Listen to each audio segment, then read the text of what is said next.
Welcome, everyone. I'd like to welcome you all to another meditation session with Sakyadhitaoz Australia, and it's a great pleasure, of course, to welcome Ven Thubten Chokyi to our meditation today. Ven Chokyi joins us today from the Chenrezig Institute in southern Queensland. As you can see, they have a marvellous altar up there, so it's very impressive. Ven Chokyi is a senior teacher there and also the international director of the Liberation Prison Program. She teaches the Discovering Buddhism study program and other Buddhist philosophy courses. She was ordained in 2006 by Lama Zopa Rinpoche. Prior to ordination, she taught at university and in the community sector. So we'll cross to meditation in a minute, but first, Ven Chokyi, a couple of questions. I'm curious what it's been like for the nuns at Chenrezig during the winter in lockdown. Okay, so yeah, we've had an interesting time, just like the whole world. I think for us it started mid-March. We were anticipating hosting Lama Zopa Rinpoche, and pretty quickly that got locked. That wasn't going to happen because Rinpoche is over in Nepal, still, of course. And so we very quickly had to hear as a centre, about a week later, had to close our doors, which means that we quickly became more monastic. I mean, we are a monastic environment. At least this side of the hill. So this side of the hill mainly is all the nuns. And then there's a couple of monks. But no visitors? We couldn't have visitors at that time. So we had two nuns, one who quickly came back from India, one who quickly came back or a little bit later come back from Nepal. So the one who came back from India was able to do quarantine here, and the one who came back from Nepal had to do hotel quarantine, but before you had to pay for it, right?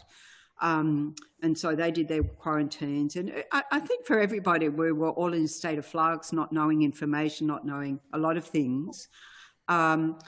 We relabeled social distancing, compassionate distancing. So here yeah. We were able, because we were deemed to be family, after we worked out, can we have 2 people together in the room or 5? And we did all of those things.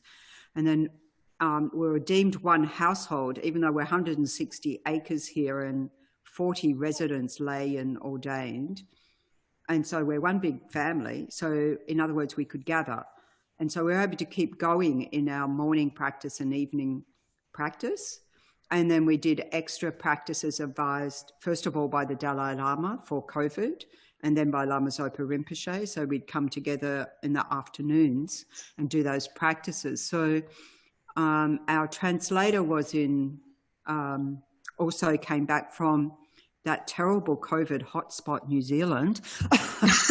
It's a joke, right? But he had to do quarantine, and so he was in quarantine. And when he came out, self-quarantine here. And so after he came out of quarantine, we were able to resume our study program with Geshe Sultram here. So we continued on with our study program. But of course, like everybody, we're caught on the run. We'd been talking about for a few years now, we should be, filming our courses, getting it online, and suddenly, like everyone else, we had to. And of course, for us, the great joy for us has been the whole time is having Margot here, Margot Dobrowolska, who's, who Sakyadhita, I think, from her presentation of the Bhikkhuni film at the conference last year in the Blue Mountains. And so she's been here the whole time and, been able to not only set up our online systems for us novices, but train a few people up and also, buy equipment and all of that sort of thing to keep our courses live streaming, because particularly when only those of us who live here were only to be able to be here present in the Gompa. I mean, we feel very fortunate in Queensland, I don't know, other Queens, in comparison to other parts of Australia, like you in Victoria, and let alone the US and our friends in Europe. So then after so we kept going with that. Some of the nuns took the opportunity to do self-retreat, and so they did retreats in their little huts, and for some time. So and I think that they're all like, we've had 3 nuns doing different retreats, and so they're all out of retreat now. As we started to open up then subsequently and invite a few people in, it sort of felt a bit weird because suddenly you heard voices and it's like, oh, there are people here. It's not just the bush turkeys. We really... And I was intrigued that you were, during the lockdown, you were doing prayer-a-thons and sutrathons? Yeah, the sutrathon, I think. So what we had was, first of all, for the Dalai Lama's birthday, which was in July, and of course we were going to host Sakyadhitaoz in June, weren't we? Anyway, we can hope to be able to host everyone here next year. Who knows? Whenever.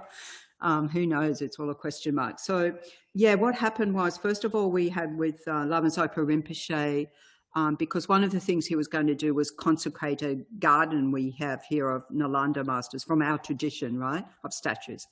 And so on the Dalai Lama's birthday, we had a big celebration, procession and all of this. And Lama Zopa zoomed in online, and it actually all worked, you know. Our internet doesn't always work, but it all worked. And then subsequently, we did a 24-hour Heart Sutra-thon. And then Lama Zopa thought, oh, wow, great. So once a week, we're going to do 24-hour prayer-a-thon. So that happens every Saturday. Every Saturday we do this. And what happened was our monks and nuns in our organisation of FPMT, it's called the International Mahayana Institute, that's the monks and nuns, IMI. And so when we're in lockdown and going through all these experiences, I just wrote something to our director and said, you know, it'd be nice to know how the nunnery is doing in France, how the monastery is doing, how they're doing in Italy, you know, just so we can share, maybe also our, even though we're in different situations, be able to support each other and what we can do. So that's also been a feature of the prayer-a-thon. And particularly because in May, you know, we had these 4 women preparing for ordination. And I think 3 of them were already living here, and one was spending half the time here and half the time down the road in a house that she's now given to her sister. So she's now here full time. But they had anticipated with Lama Zopa in March getting ordained, and then all of a sudden that wasn't happening. So they're like, how many years do I have to wait? We don't know. And what happened was our abbot, Geshe Sultan, he came forward and said, you know, it was his first ordination ever, because when he was in the monastery, there were always senior monks to him. So he was always, you know, junior. And so he wasn't the one ordaining master. So anyway, he offered ordination. So in the middle of lockdown, you had... In the middle of lockdown, we had ordained 4 nuns. Yeah, it was such fantastic. A joyous occasion, because he said, there's so much bad news spreading quickly. Spread this good news quickly. Yes. We had a little party. It might not have been 100% COVID guidelines, but we tried our best, you know. It was, it was only with all the Sangha were invited. Yeah. I think the day before was when people were able to come from Brisbane, like on the Friday. And so we had a couple of nuns were able to come up from Brisbane, because one of our nuns who's regularly here had gone down to Brisbane. So because you could only travel a certain distance, she was still there, right? And then we have another couple who have left the property because of health issues and age, because we're on a hill. So one of those we saw just before lockdown, and then as soon as we could travel to Brisbane again, we went down and saw her again. Just, you know, our network extends beyond these grounds, so that Yeah. of course. And we have, you know, even though a few of them living in Brisbane, they're still part of this community. So, yeah. And so in total, how many nuns were there at Chenrezig over the winter lockdown period? 12? 12. I think That's so. wonderful. I think so. Yeah. Yeah. Then I'd like to take you a bit further back Sure. in your life. And I understand at one stage you were Yeah. contemplating becoming a Christian nun. I was about 4 years old then. So what was the path from that thought to becoming a Buddhist nun? Well, I grew up Catholic, and I wanted to be a nun from an early age. And I think when I was about 13, 14, I got rather disenchanted with the aspects of the Catholic Church in our local area. And so I sort of moved away from that and, you know, searched other faiths. I can't say I searched in depth, but it seemed to be I was drawn to Buddhism, and people kept, you know, they'd say, like, you know, Tenzin Palmo, or, you know, different nuns, or mainly it was nuns, who were giving talks and come along. And then I started seeing myself going to Buddhist centres and settling at Vajrayana Institute in Sydney, like settling. I realised I don't need to choose where to go, because this is a place I keep going back to. So just it happened that way. And so it was sort of a long process of time. A gradual path. Yeah, for a lot of people it's super duper quick, but for me, I'm pretty slow.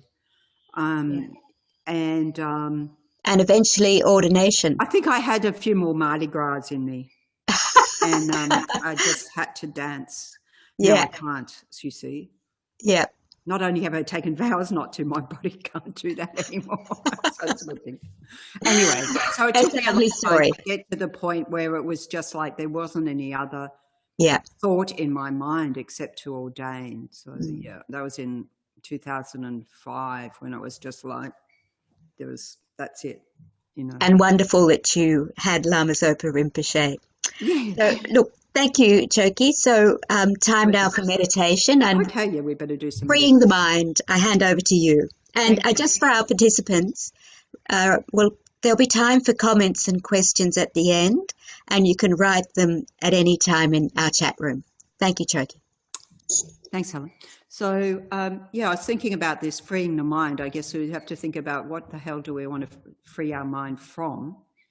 Because I think that's the first, or what do we understand to be freeing our mind? And so I was thinking about one of the comments from the Dalai Lama one time when he was in Australia many years ago, and he was being interviewed and asked, don't you get angry when you see what's happening to your country? I think it was a time when there was a particular crackdown in Tibet, and His Holiness said, I observe anger arise in my mind and I observe it fade away 1 minute. So he didn't say I get angry. He didn't say my mind gets disturbed and, you know, I want to go out and punch people up or kill them or anything like that. He said I observe it. And the reason that I can do that is, he said, is because I've meditated since I was 6 years old, right? And so what he was describing was, one, the impermanent nature of anything disturbing that arises in our mind, that it is impermanent, mind changing moment by moment, and that identifying anger disturbs the mind. I think we all get that in the world, but we may not get it early enough to nip it in the bud. So it's really, we want to free our mind, isn't it, from all these disturbing aspects. You know, one of the analogies that's used, here's my prop, is, you know, I've got this saffron water here. It's what we use to put in the water bowls. And it's sort of like, this is like the agitated mind, right? But if I let it settle, it'll settle, you know, the water calms. So this is like our mind, just imagine. But actually, I can still see movement here, apart from all the saffron in it. But if I actually relinquish it and put it down, then it can really settle. So it's like that. It's an act of freeing relinquishment. I also just want to share, I will lead the meditation. This is just the intro. I just want to share that, we talk about liberation and what is liberation. And I think it is that moment where you feel that freedom in your mind. And I just had a little experience of this once many years ago that has stuck with me because it felt so joyous in this particular occasion. It wasn't meditating. I was assisting on a training program, and the trainer said to me, asked me to do something. And I felt my mind go, yeah, what do you want? Like that was, I didn't do it physically, but my mind went like that. And I thought, I don't have to react like that. That was the freedom, like being able to let that go. So then in meditation, we train to let go, that these disturbing states of mind, first we identify what they are or what the, and relinquish. We let them go, So that's what we're going to do in this meditation, okay? So sit comfortably so that you feel well balanced, well supported, anchored to the ground, however you're positioned, sitting on a chair or on the floor or on a cushion or whatever, that you feel grounded to the earth element. This is really important for any meditation, to feel that sense of the earth element in the body, or the connecting with the ground. And then your back long and straight, one long line. This is what aids concentration. So I don't know about anyone else, but when I was a kid going to school, I was told many times to sit up straight and concentrate. I wasn't told in that tone of voice. It was all like, sit up straight and concentrate. It was exactly the right instruction, that having the straight spine actually aids in concentration. It was just that teachers didn't know the connection at that time, Anyway, the nuns I was taught by. So sitting up straight enables concentration with the spine straight, okay? So then just relaxing all the muscles so that your body can settle into a state of comfort and ease as you breathe out any tension, tightness, anything like that, that hopefully there's no sense of discomfort, but it is. Just relinquish that with the breath out. Release, relax, let go. Comfort, ease.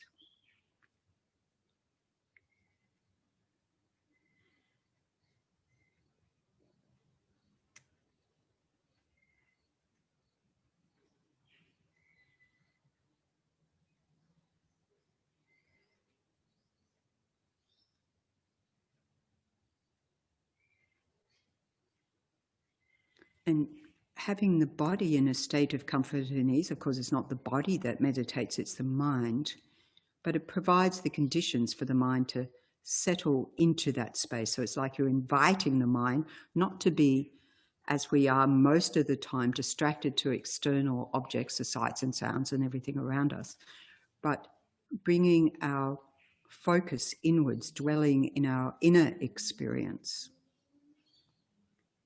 in the space of the body, not feeling contained in the space of the body, but not allowing the senses to disperse the energy outwards, bringing this energy inwards, and simply continuing to focus on the breath, allowing the mind to settle, continuing to let go with the breath out. And as you breathe in, a refreshing, reinvigorating breath brings the oxygen into all the cells, all the organs, replenishes everything. So finding a balance between releasing, relaxing, letting go with the breath out, refreshing, and as you breathe in, just slightly tighten the focus, not squeezing the mind, not furrowing the brow, just slightly tightening the focus to allow your mind to settle just on the comings and goings of the breath, letting everything else go, dissolve into the space of the mind. Easy, gentle, relax.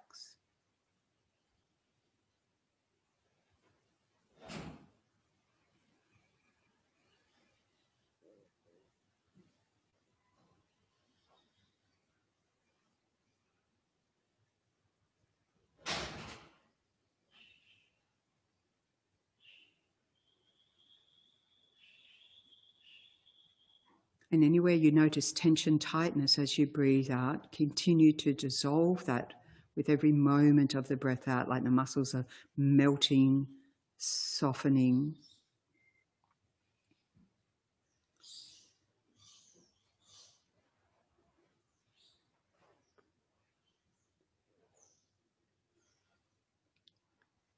Thinking that the mind in its natural state is like that stillness of the water, even like pristine mountain lake, completely calm, still, clear, cool.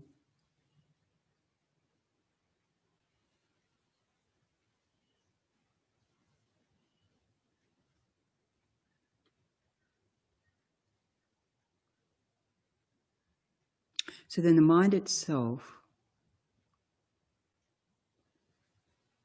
is like, in its pure state, the natural state of the mind is clarity and luminosity. So clarity as in unobstructed space, not cluttered up with all these chitter-chatter and self-judgment and other judgment and blah, blah, blah, blah, blah of the mind, memories, plans, emotional disturbances, disturbing thoughts, things that keep you awake at night. So all of that is impermanent in the mind.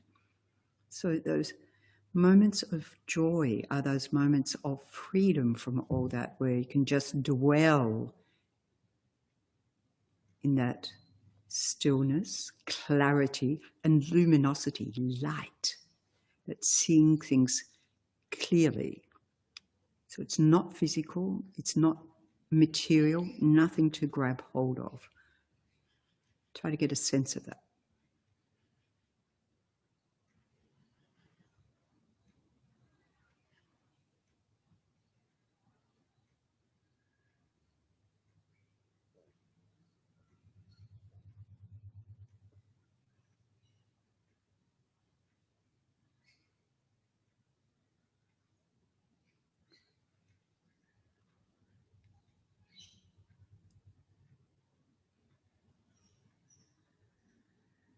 And cultivating a mind of even-mindedness, which is a stability of mind, we can focus on the breath at the abdomen, just the natural rise and fall in the breath in the abdomen, not making anything happen in particular.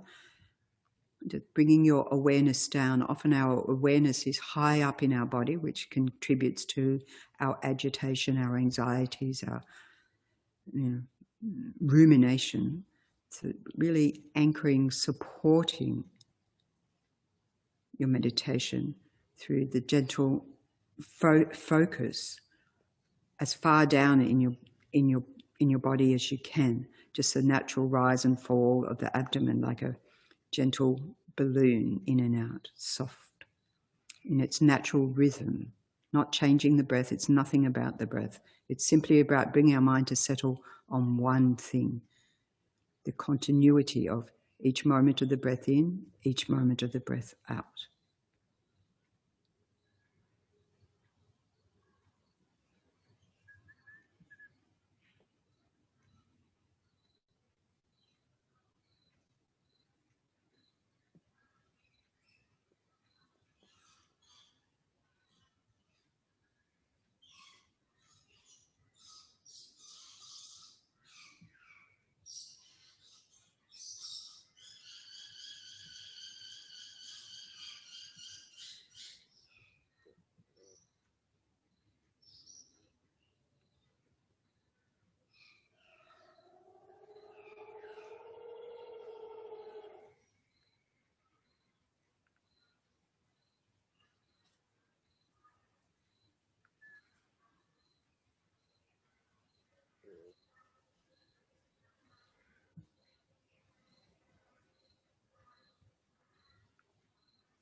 And in this state of mind, in its state of stillness, thoughts may arise, ideas arise, irritations might arise, other emotional disturbances might arise. Anything that's a movement of the mind at this point in time is just like arising from that natural space of the mind. It's in the nature of space itself. And if we don't either grab hold of it or push it away, if we don't get it caught up in its story, if we simply observe it like a scientific observer, you can think, it's like the mind is like the sky, on a sunny day, brilliant, because it's luminous and it's spacious and vast. So if you're lying on top of a hill, and you're just surrounded by that vast spaciousness, and just observing any disturbances that come across that space without trying to analyze them, just notice, because it is the job of our mind to think, so we're not trying to stop thinking. It's just to observe what does arise, arises, abides, dissolves back into that space, and then rest your mind in equanimity more and more, that completely still state, which is joyous, which is blissful, in between all the thoughts. If we can get a sense of that space, and if we can't, just as thoughts come and go, just allow them to come and go. It's what they do. It's the mind's job. But cultivating the sense of stillness of the observer, not needing to respond, not needing to react, not needing to get agitated, not needing to make decisions, anything. This is your time to abide in stillness.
And when a distraction does arise in your mind, just notice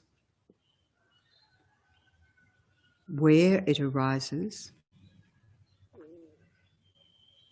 where that thought arises, or that disturbance arises, that sensation arises. It might be a sensation in the body, and then we label it pleasant or unpleasant, or discomfort, or, nice. But just notice where it arises, where it's going to, and let it, again, dissolve into clarity, luminosity, limitless space. Release the energy. The activity of the mind is merely mental energy that we label as all these different things. So when we notice mind tightening around that, either through attraction or aversion, just release that tightening, that grasping. Notice it first, relinquish it, and bring the mind to rest.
So we're cultivating this aspect of mindfulness, of non-forgetfulness of the object, which is observing whatever arises in the mind without commentary, noticing, oh, there's a sound, my ears go to, release. Oh, there's a sensation in my body, release.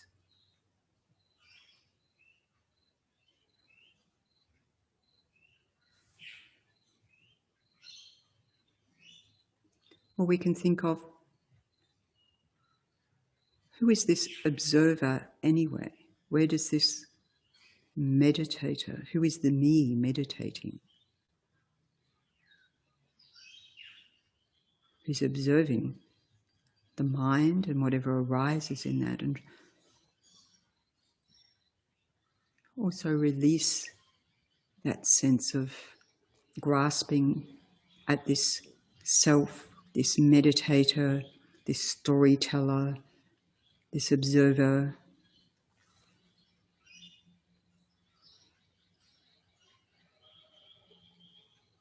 Let that sense dissolve as well. And experience the freedom from that. Liberation.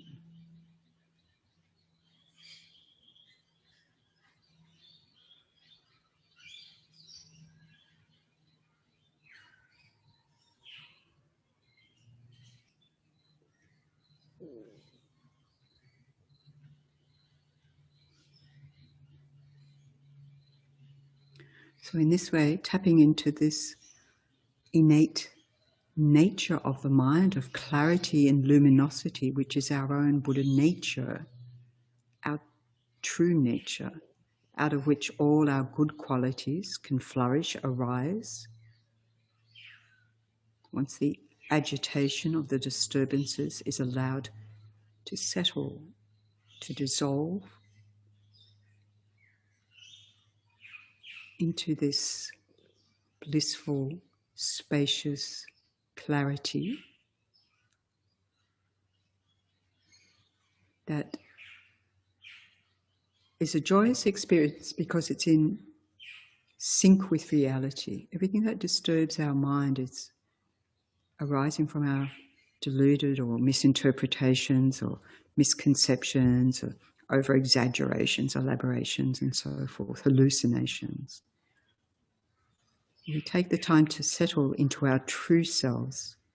We can tap into the power of our own Buddha nature, our own innate positive qualities, letting go of all the rubbish we tell ourselves that we can't and all of that.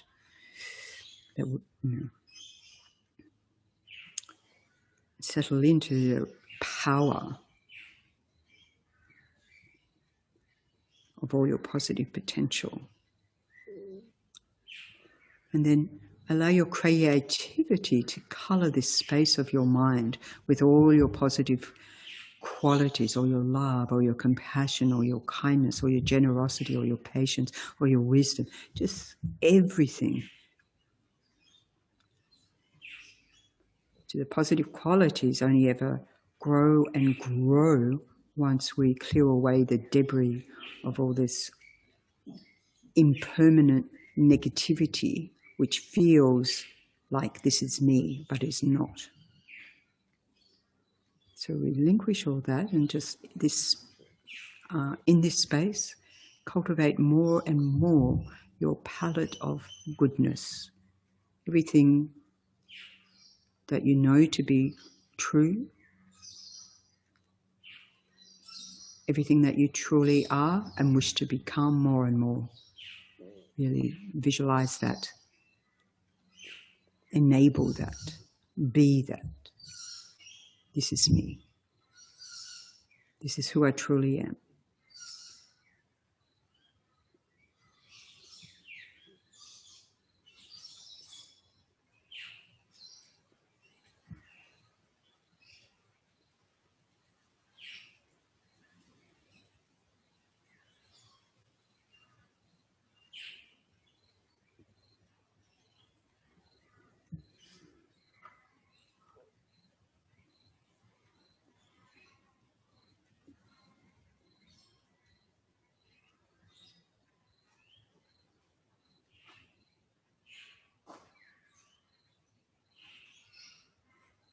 You can call to mind those who inspire you by their positive qualities, who just seem to ooze this wisdom, this compassion, this kindness, this love.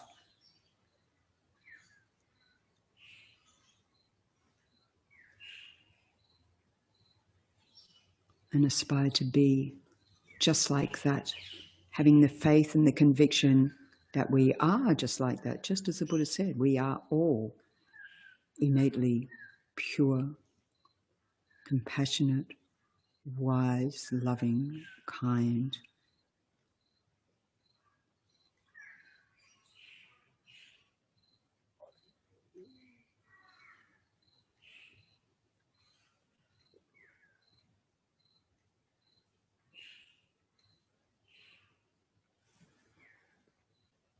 And that itself is an inborn joy.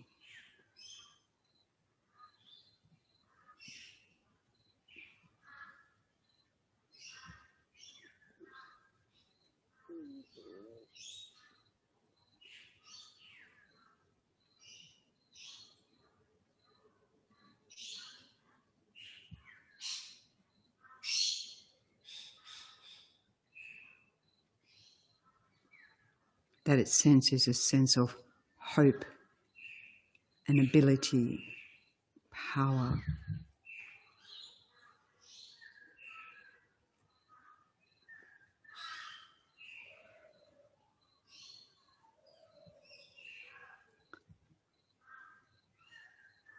And extending that warmth of that joy, of that power, of that love out towards others, and think, just like me, all these other beings have this innate nature, is completely compassionate, loving, kind. And if we're all able to access that, cultivate that, grow that, our lives become happier.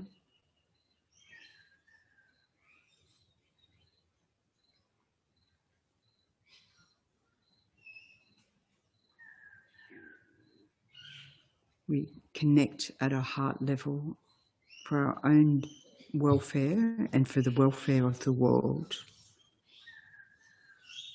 wishing only to benefit each other for as long as space remains.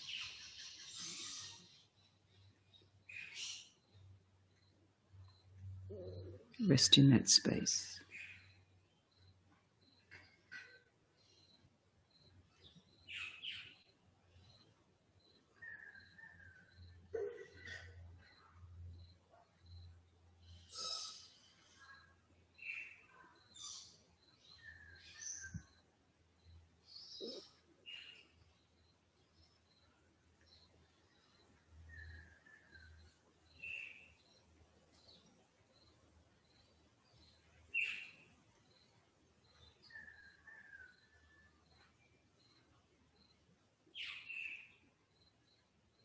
A space of happiness, joy, love, compassion, kindness, warmth.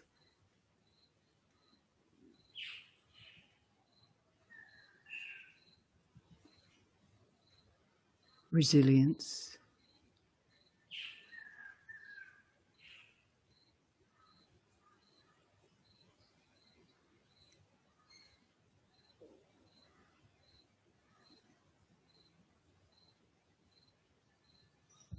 a space of infinite Buddha potential.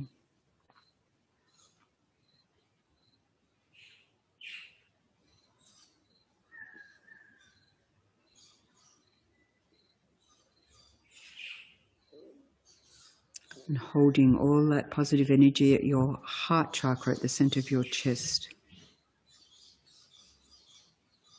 as a precious resource to cultivate, to grow, to tap into when we get anxious, depressed, problems calm. Our true nature.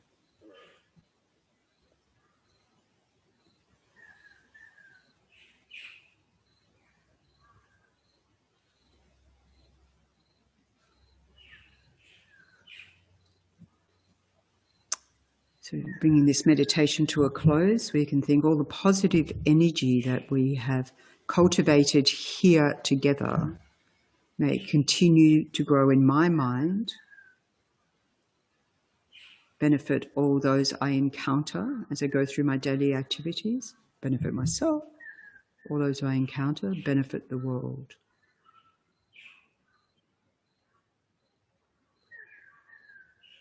May all beings have happiness and the causes of happiness. May all beings live with pure joy. May all beings be free of illness, be free of suffering, and the causes of suffering, our karma and delusions. May all beings abide in peace.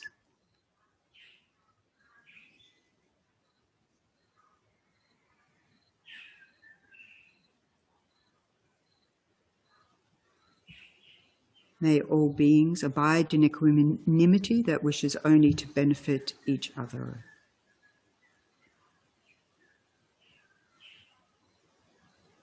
May all beings be safe, be well, be happy.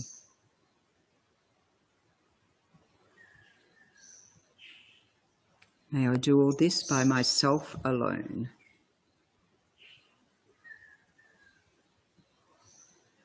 Okay, thank you very much. Thank you, Chokyi. That was lovely. I'm just wondering if we have any questions from our participants. If there's anything you'd like to say, just raise your hand. That would be good, Jack, to kick off. Yeah, just like Jen has written there, just wanted to say thank you so much. That was really delightful meditation. Yeah, I second that. Thank you very much, Venerable. Very beautiful. So I don't really have any questions. I'm just enjoying it. Okay. Chokyi, I have a question. Yes, Helen. So we're talking about freeing the mind, and yes, a big part of your work is with the International Prison Project. Sorry. Yep. So what sort of success do you have with the prisoners who are so locked up physically? Are they able to make any advances in? Yeah, it's interesting. With their mind. Yeah, sure. Absolutely. In fact, I started my involvement with the Liberation Prison Project, I think 2006 or 7, when I was asked to go and visit someone in the prison near where my parents lived at the time. And I was very inspired by his practice. I thought, who's helping who here? He was like, I'm doing this and this and this and this. So it was, and that's what I see, story after story. In fact, this year it's been quite interesting to hear, we sent out the practices, we sent out packages of practices to the prisoners and said, we've all gone into lockdown. Can you tell us how to live in lockdown? Because you're very good at it. So some of them, I mean, we sent them the practices and they said, thank you for the first aid kit, you know, that's how they saw it, right? All the prayers and practices to do and so forth. And that itself has been really quite interesting because especially in the US, you know, a lot of them are in the US, but especially there where a lot of them said they're going through the second bout, third bout of the pandemic and experiencing illness themselves or those around them and so forth. So I was particularly interested because at the beginning of all of this, we didn't hear much about the prisons, even though we kept saying it's a vulnerable population, and they certainly are, like we saw it with aged care and so forth. So they really, you know, and this has been our experience. Of course, we only offer the services, and it's only if people want it, just like, you know, the Buddha, only if people want it, you know. And so when they do, they grab hold of it, you know. They really, it's prisons. I don't know if any people have done any chaplaincy or any service in prison, but it's a very intense environment. And so they grab hold of things intensely when they do, right? And so when you see someone whose mind is drug-addled and generally, right, or just they've had no control of their mind whatsoever, and you see the progress, it's quite phenomenal. And for myself, it's like that's hope for me, because I think I've never been in many ways where these people have been, right? In many ways, I've never been where they've been. But of course, as Lama Zopa says, they're in the physical prison. They know they're in prison. The rest of us are in the prison of our mind and don't know we're in prison, right? Yeah. So they get it. And I remember one prison that I visited quite a bit in New South Wales.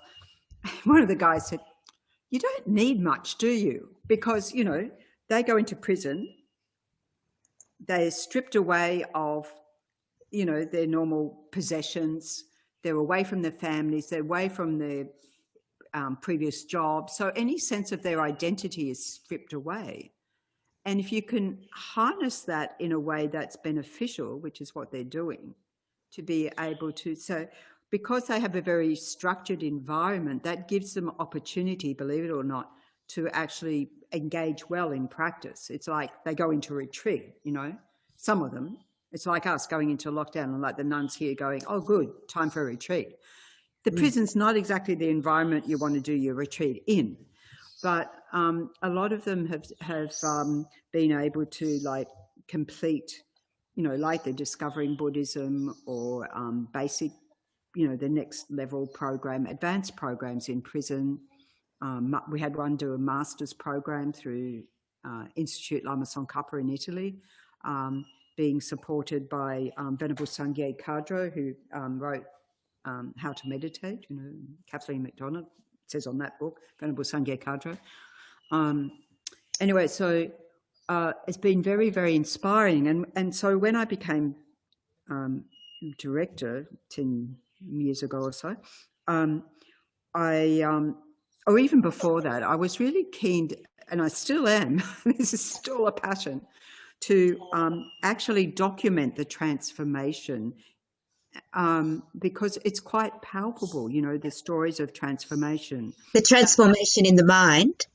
Yes, and in their lives. So wow. there have been some studies done in India, in the US, somewhere else, where they looked at prisoners doing rehab programs when they've got a short sentence, so up to 2 years, so they could track them pre and post. And they were, you know, people who had been on drugs and so forth. They go into prison. Of course, you go into prison, all that gets taken away from you. I mean, there is a bit of a drug industry in prison, but as one of the guys said to me locally, he went into prison on a drug-related crime, and, you know, the drug pins in prison, you know, sort of hassled him, and he just said, I just stayed in my room and meditated, and after a while they just left me alone. So he was okay. So this sort of determination. So they had this one particular study that was very, very it was tracking these people over this period before they went into prison. What was their drug usage and all of this, and their sense of self and self-regulation. And then they would do, they had a control group that did a treatment as usual program, which was all the rehab programs and counselling and everything else like that. And then the other group who did meditation on top. And those people, when they followed them up 6 months post after they release, and their emotional regulation was vastly improved. The incidence of anger going down, the incidence of violence going down. They could recognise, right? And what I thought, and their drug usage also gone down, not completely eliminated, but gone down significantly, and smoking as well. And the thing that was really, I felt very strongly was really important, was a sense of pro-social behaviour and a sense of hope that they'd never had in their lives before. So this is what we see. We see story after story after story, people then benefiting others in their prison environment as well. Yeah. So it's wonderful work you're doing. It's fantastic. We had a couple of years ago, Kiran Bedi, I don't know, she was, if people ever saw doing Vipassana, doing time doing Vipassana. So she was governor of a prison in Delhi and introduced a Vipassana 10-day program in that prison for the inmates and for the staff. And so she toured around Australia some years ago, and corrective services got very interested in having that happen in prison. And then they realised that it's quite a strict program, right? And it did, they couldn't see it fitting into the prison routine. So we were asked to do like 1-day or 2-day meditations when we thought, and one of the education officers said, we'll work it up to 10 days. And I said, yeah, that's our plan too. But hasn't got there yet. But they welcomed in because they said, you make our lives easier. Because people come, these guys, and they were mainly guys we were dealing with there, come into prison, they're angry and they want to change everything outside. You come in, they watch their breath and, settle down. And it was true. You'd go in and you'd do a day-long meditation retreat, and the officer would be, you'd forget he was there, and he would forget we were there, It's really made their life easy. So they really love it. Thank you. Do we have any other questions or thoughts you'd like to share after the meditation? Meryl? No? Hi, Meryl. Whereabouts are you? You're still in America, obviously. Nashville. Sorry? Nashville, Tennessee. Oh, Nashville. Welcome. That's fantastic. What a day for America. Oh, my goodness. Isn't it, though? And what time is it there? It is almost 1 a.m. Oh, my gosh. Thank you. That's wonderful. Great to see you. You're looking good. Oh, it's so nice to see you. Yes. Yeah. I'm just curious. Actually, do you find that the prison guards need the Vipassana or the meditation as much or more? Yes. So we had, unfortunately, in Mexico, we had a program in Mexico which stopped 2 years ago because it just sort of got a bit hard with the government. I mean, for these programs. I think Canada's had a bit of a problem and Mexico had a bit of a problem. But they were there's a program we were running there called Working with Emotions, which is exactly about, regulating emotions, recognising and so forth, dealing with your emotions. And it was being run for inmates and was really, really popular. And then the staff wanted it. So every couple of times a year, they'd run this, 5 or 6 week program for the staff, like 180 staff at a time. And really, really successful program. So we've had a few times that sort of thing, or where the staff have come to sessions if they can. You know, it's a bit tricky because they can't sort of just mix with inmates because they've got to be the custodial staff or the psychologists or the education officers or so forth. But they have, you know. So it hasn't.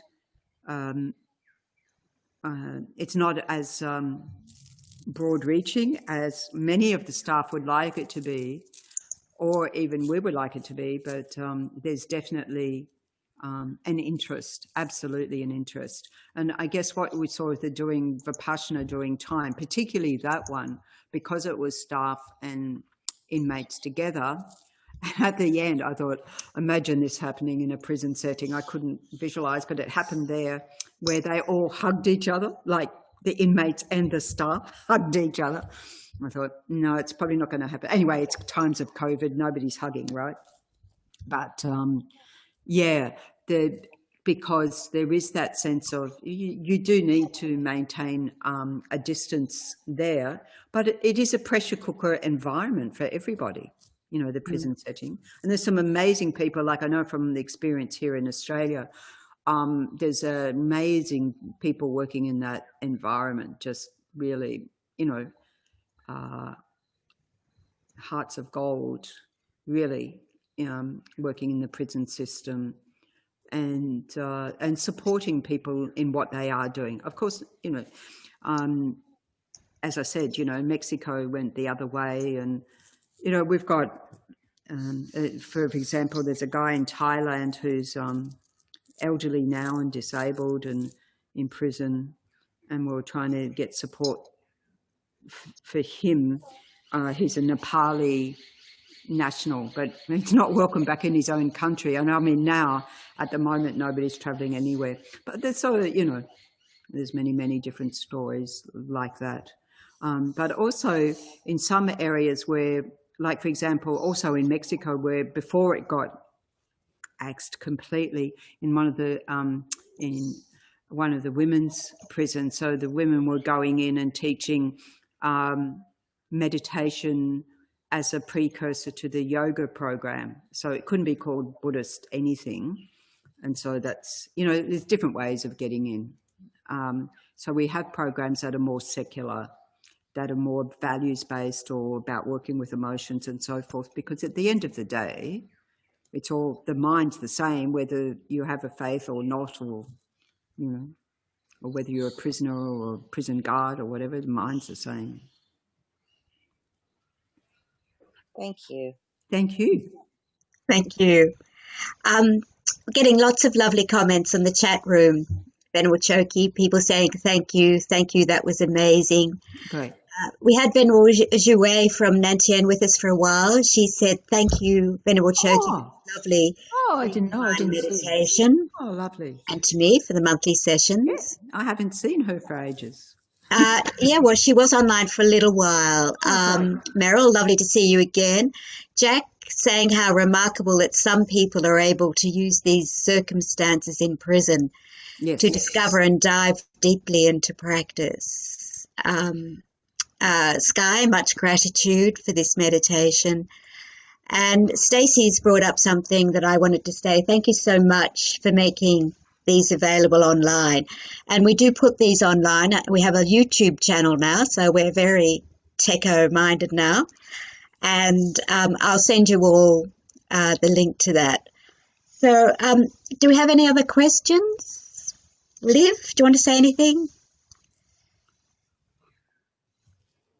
You're muted.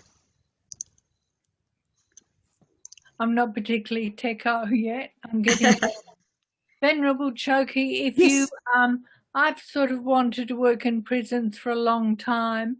Are there particular qualities that that would be advantageous? Being Buddhist. Yep.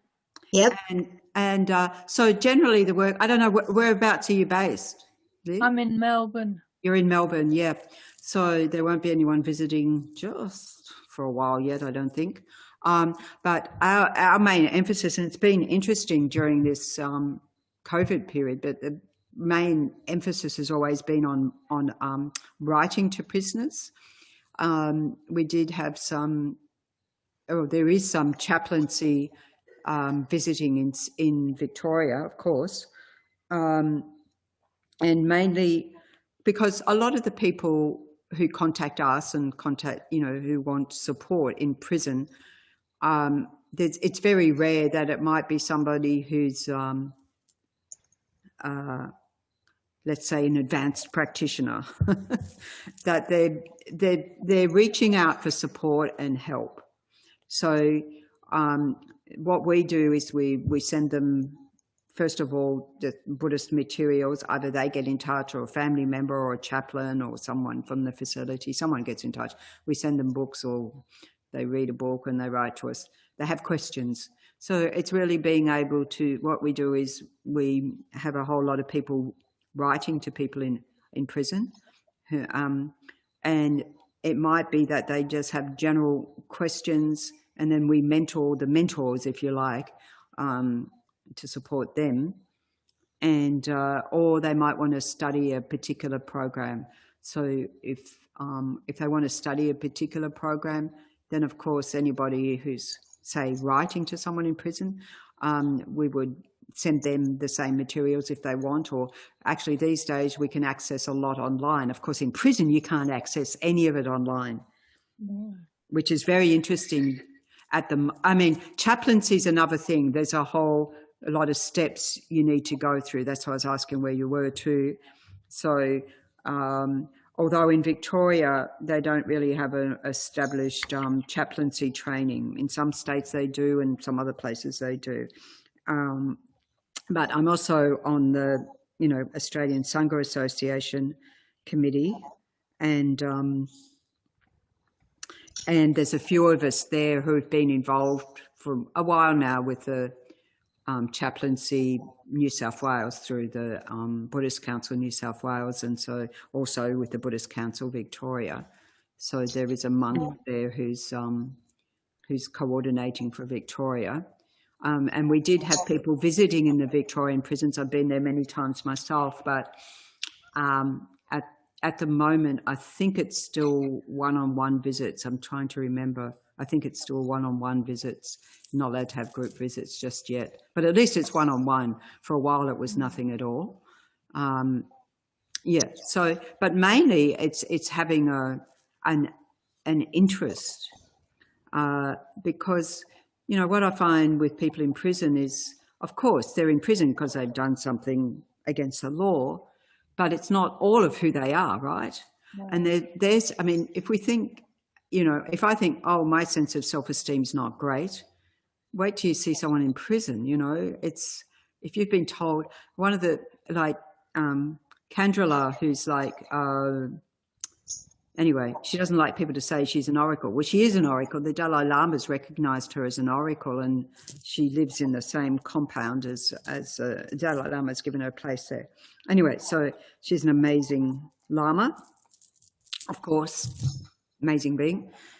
And she visited one of the prisons in Victoria. She visited one in New South Wales and one in Victoria. And when the one in Victoria was near Bendigo, and one of the guys there, his question was, can I be a bad person and a good person in the same lifetime?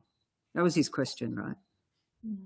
Because he'd always been told he was bad. So in his mind, I'm a bad person. That's it, full stop.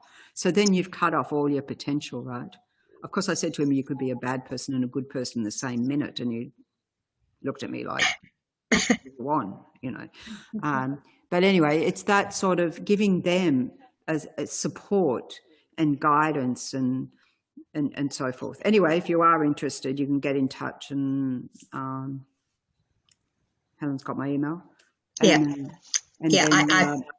can help you.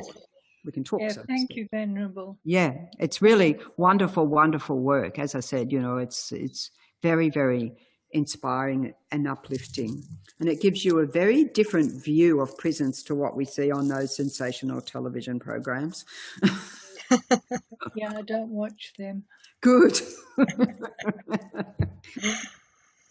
Do we have any other anything else anyone would like to say before we wrap up?